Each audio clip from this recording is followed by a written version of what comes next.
Alors, bonsoir à tous. On va corriger l'exercice 9, pages 13 et 14. Donc là, je suppose également que vous avez lu l'énoncé. Alors, l'objectif, ça va être d'ouvrir une porte à partir d'un code. Alors, pour cela, on a, sur la comme vous voyez sur la photo, on a un écran avec des touches qui va nous permettre de rentrer le code. Alors, pour aller plus vite, normalement, on devrait... alors, si on avait eu le temps, si on avait pu faire les TP, on aurait pu le faire en vrai, sur une vraie maquette. Ici, avec la vraie maquette, on aurait eu chaque touche qui aurait été codée sur 4 bits.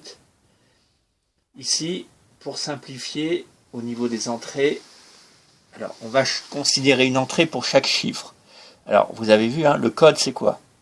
Le code, c'est 1, 9, 7, 9. Donc chaque chiffre sera associé à une entrée. Donc c'est pour ça qu'on va avoir au niveau des entrées, on va avoir chiffre 1,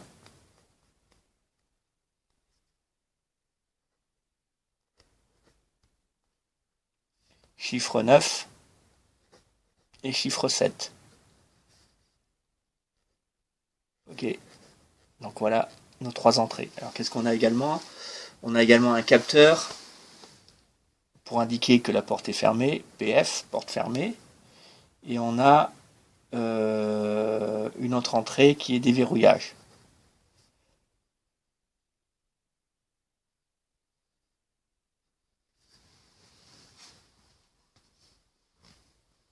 Donc qu'est-ce qu'on vous dit?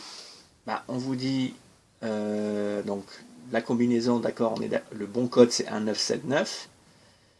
Alors si on appuie sur une mauvaise touche, ça provoque une alarme qui va bloquer le dispositif, qui ne peut alors être mis en service que par l'action manuelle d'un opérateur possédant une clé de déverrouillage.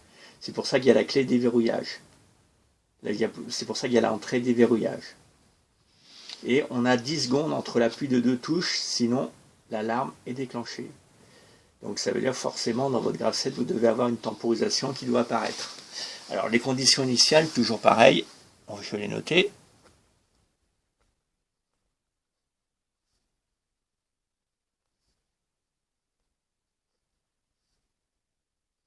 Alors la porte est fermée, bien sûr, et on suppose qu'il n'y a aucune touche qui a été appuyée, aucun code saisi.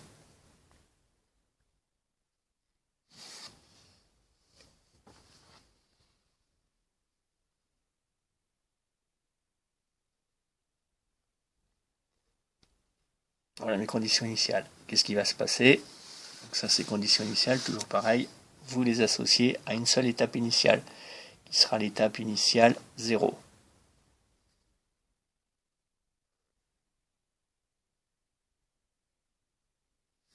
Alors, pour ce graphe 7, alors quelles sont les phases de fonctionnement? D'abord, ça va être l'appui sur la première touche. Donc, deux solutions. Soit il appuie sur le chiffre 1. D'accord? Donc là, j'ai simplifié, d'accord? J'ai que trois entrées, chiffre 1, chiffre 7, chiffre 9. Je n'ai pas mis les autres chiffres, Ça, c'est pour simplifier. Sinon, on pourrait y passer. Sinon, il faudrait écrire toutes les combinaisons. Donc, soit il tape le chiffre 1, IPF. Alors, dans ces cas-là,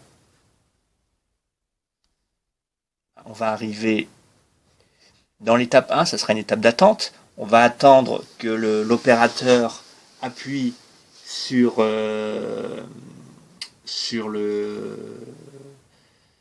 chiffre 9. Donc 1, c'est quoi? L'étape 1, c'est l'opérateur, il vient d'appuyer sur 1. Ensuite, c'est le chiffre 9.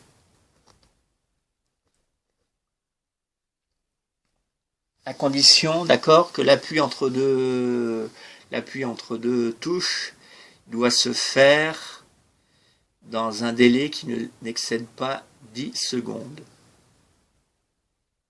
D'accord, donc je vais mettre chiffre 9 et T slash X1 slash 10 secondes barre. Ça, c'est pour indiquer, rappelez-vous, ça, dès que l'étape 1 est activée, bah, cette variable, elle va passer 10 secondes après.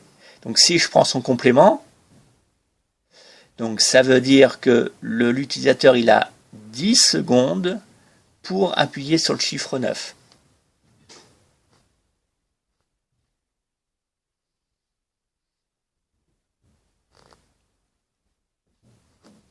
Et ensuite, il a le chiffre 7.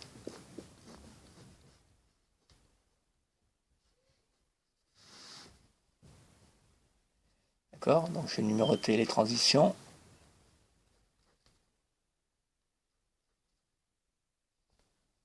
Donc là, on est toujours pareil. À l'étape 3, ça veut dire que je viens d'appuyer sur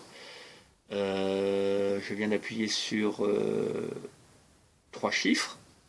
Donc ces chiffres sont bons. Pour l'instant, la combinaison est correcte. J'ai bien appuyé, l'appui entre deux touches consécutives n'a pas excédé 10 secondes. Donc là, il n'y a pas de problème. Et je continue. Et il me reste chiffre 9. Et toujours pareil, je vais rajouter T slash X3 slash 10 secondes barre. Donc d'accord. Donc cette variable, elle vaut 1. Donc puisque j'ai pris le complément, dès que l'étape 3 est activée, et ce, pendant 10 secondes. Et donc, dès que j'aurai franchi la transition 4, bah c'est bon. Donc je vais aller à l'étape 4. Donc l'étape 4, c'est bon, j'ai appuyé sur ma bonne combinaison. D'accord, j'ai appuyé sur le chiffre 1, 9, 7, 9. Et donc je vais pouvoir ouvrir la serrure. Donc là, je vais utiliser l'action ouverture.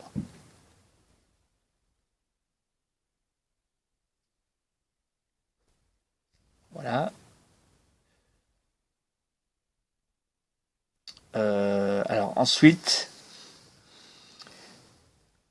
donc une fois que la porte sera ouverte, ben, je vais attendre que la porte se referme. Donc je serai probablement c'est celui qui a tapé sur cette combinaison qui va fermer la porte.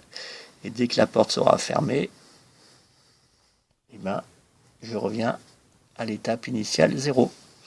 Donc là, c'était dans le cas où il n'y avait pas de problème. Alors, bien sûr, on va avoir le cas où on peut avoir l'alarme.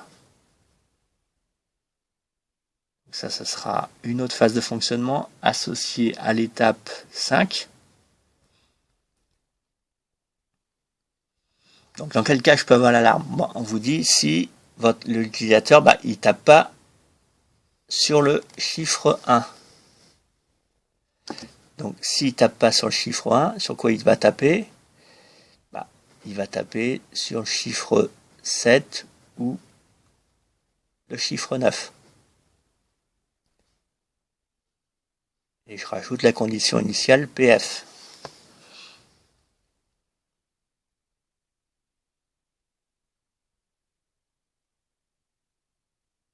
Ensuite, alors j'aurais peut-être dû laisser un peu plus de place. Ici,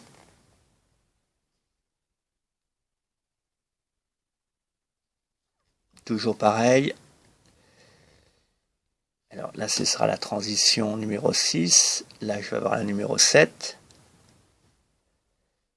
Dans le cas où il ne tape pas 9, donc ça veut dire qu'il tape le chiffre 1 ou chiffre 7.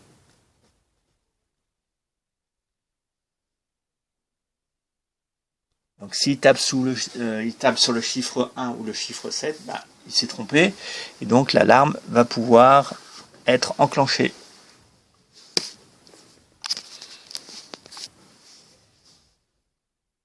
Alors il peut également taper sur le chiffre, on peut avoir l'alarme qui se déclenche si la variable t x1 10 secondes passe à 1. Donc ça veut dire quoi? Bah, ça veut dire que dès que l'étape 1 est activée, au bout de 10 secondes, cette variable elle passe à 1. Donc dès qu'elle passe à 1, eh ben, ça veut dire que j'ai pas appuyé sur le chiffre 1 à temps, sur le chiffre 9 à temps, et donc je vais pouvoir enclencher l'alarme. Et donc là, je vais aller ici. Et puis après, pareil, hein, après il faudrait que je refasse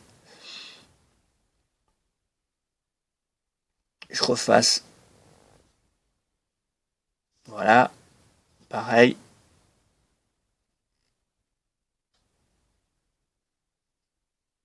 Et ici, hop, pareil.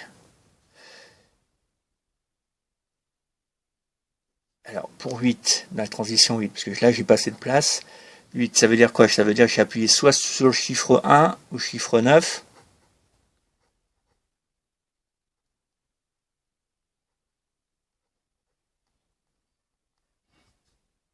Ou bien, j'ai appuyé pas assez rapidement. Donc, ça sera t de x, t slash x2 slash x 10 secondes. Et 9, c'est quoi? Ça sera chiffre 1 ou chiffre 7 ou t slash x3 slash 10 secondes. Voilà. Alors, vous voyez, on a à chaque fois des divergences en haut. Alors, on remarque chiffre, la transition 1 et 6. Est-ce qu'il n'y a pas de conflit? Bah, il pourrait y avoir un conflit, parce que regardez, ça veut dire quoi? Ça veut dire qu'on pourrait, qu'est-ce qui se passe si on appuie, par exemple, en même temps, sur chiffre 1 et chiffre 7. Bon. Ça veut dire qu'on va aller franchir la transition 1 et puis en même temps la transition 6. D'accord? Pareil pour le chiffre 9, si on appuie sur le chiffre 9 et chiffre 1 en même temps. Donc là, qu'est-ce que je peux faire pour éviter ce problème? Bah, je mets chiffre 1 bar. D'accord? Donc j'ai appuyé, donc ça en rajoutant dans 6 chiffre 1 bar. Donc comme ça, mes deux réceptivités sont bien exclusives. Donc si j'ai appuyé sur chiffre 1, il n'y a pas de souci. Et sinon, bah, si j'appuyais sur chiffre 7 et chiffre 9,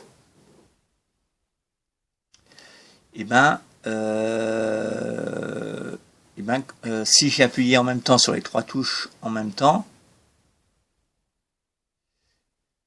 ça veut dire que je pourrais franchir la transition, si je ne me trompe pas, ça sera la transition 1. Donc là, est-ce que ça fonctionne alors? On suppose, s'il tape chiffre 1, c'est bon. S'il tape le chiffre 7, chiffre 9, et qu'il tape pas sur le chiffre 1, bah, bien sûr, c'est l'alarme. Pareil, après, pour les autres. Je peux rajouter chiffre 9 bar, chiffre 7 bar pour la 3. Pour la 7, je rajoute chiffre 9 bar. Pour la 8, chiffre 7 bar. Et pour la 9, chiffre 9 bar. Donc pour avoir mes réceptivités qui sont bien exclusives. Voilà, alors d'un point de vue, alors on va essayer de terminer le grave 7. Alors s'il y a l'alarme, bah, l'alarme elle sonne jusqu'à ce que il y ait l'action, le déverrouillage qui se fait manuellement. Et dans ces cas-là, je reviens en 0.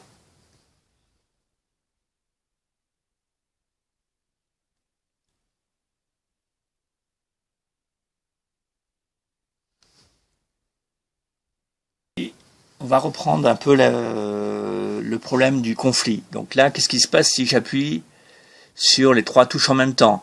Bah, qu'est-ce que je vais aller franchir? Comme je vous ai dit tout à l'heure, je vais aller franchir la transition 1. Ça, d'un point de vue sécurité, on pourrait éviter ce problème. Alors, pour éviter ce problème, qu'est-ce que je peux mettre? Ce que je vais faire, c'est que je vais mettre chiffre 7 barre et chiffre 9 barre dans la première transition. Pourquoi? Parce que si je tape sur les 3 touches en même temps, parce que j'ai supposé qu'il y avait 3 touches,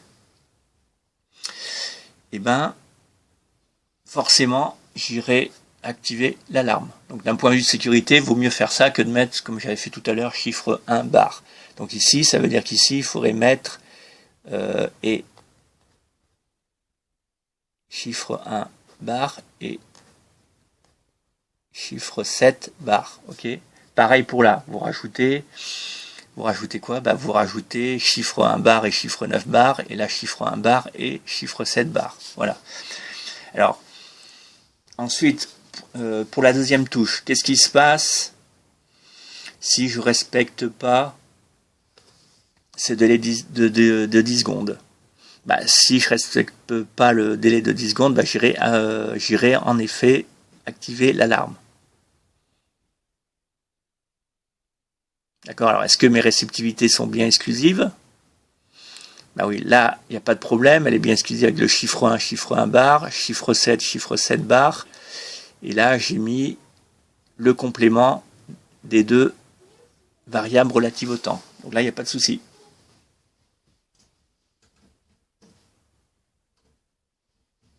Donc là, il n'y a pas de souci. Donc là, il faudrait rajouter chiffre 1 barre et chiffre 9 barre.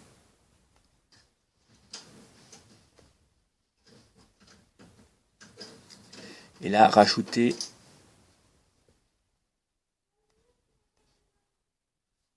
chiffre 7 barre et chiffre 1 barre.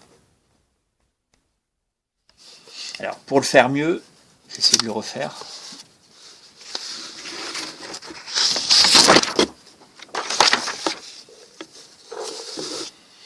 Alors,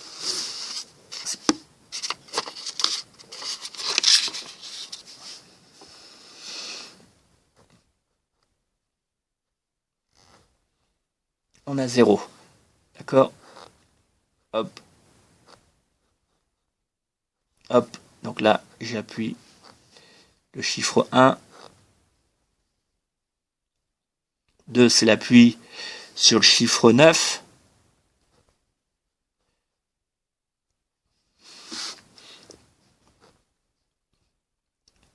Sur le chiffre 7.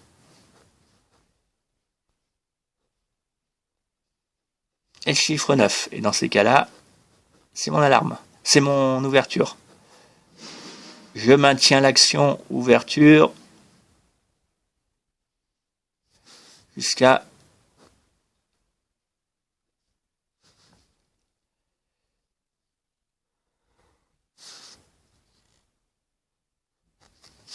voilà.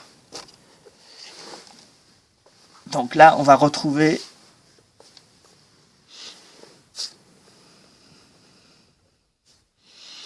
donc l'appui sur 4 touches. Qu'est-ce qui se passe si je me trompe? Alors là, je vais retrouver l'étape 5 avec l'alarme.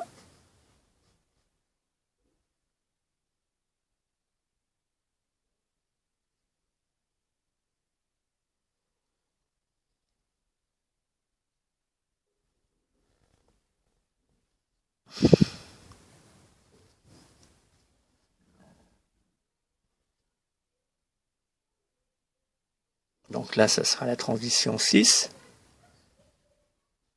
D'accord? Donc là, je me trompe. La première touche. La deuxième touche, je me trompe.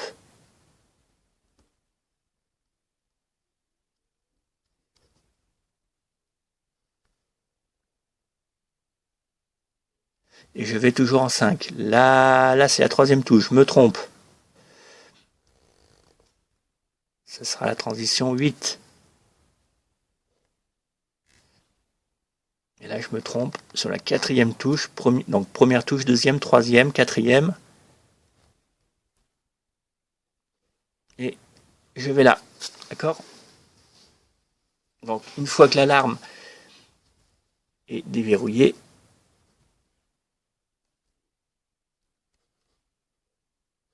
Et bien j'ai ma convergence en OU pour revenir directement en 0.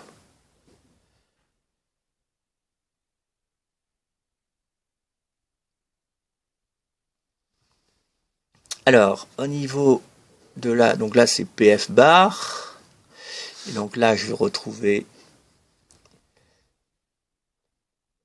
donc PF et chiffre 1 et chiffre 7 bar et chiffre 9 bar. Alors j'aurais pu prendre que 2 chiffres, hein, parce que bon, c'est un peu long, hein, d'accord. Et alors non, pour la première touche, c'est bon. Alors ensuite, pour la deuxième transition, qu'est-ce qu'il faut mettre comme réceptivité? Alors je vais mettre chiffre 9, parce qu'il faut taper sur le 9. Et chiffre 1 bar. Et chiffre 7 bar. D'accord? Et T slash X1 slash 10 secondes bar.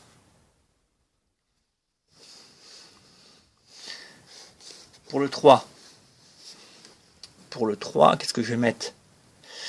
Je vais mettre chiffre 7. Parce que il faut taper sur le 7, mais il ne faut pas taper en même temps. D'accord, ça c'est pour les problèmes de conflit, toujours pareil, sur le chiffre 9 bar et chiffre 1 bar et T slash X2 slash 10 secondes bar. Et je continue. Le dernier c'est 9. Chiffre 9 et chiffre 1 bar et chiffre 7 bar et T slash X3 slash 10 secondes bar. Voilà. Alors pour le 6, le 6 vous avez compris, hein, ça vous pouvez le faire chez vous, ça sera PF et chiffre 7 ou chiffre 9.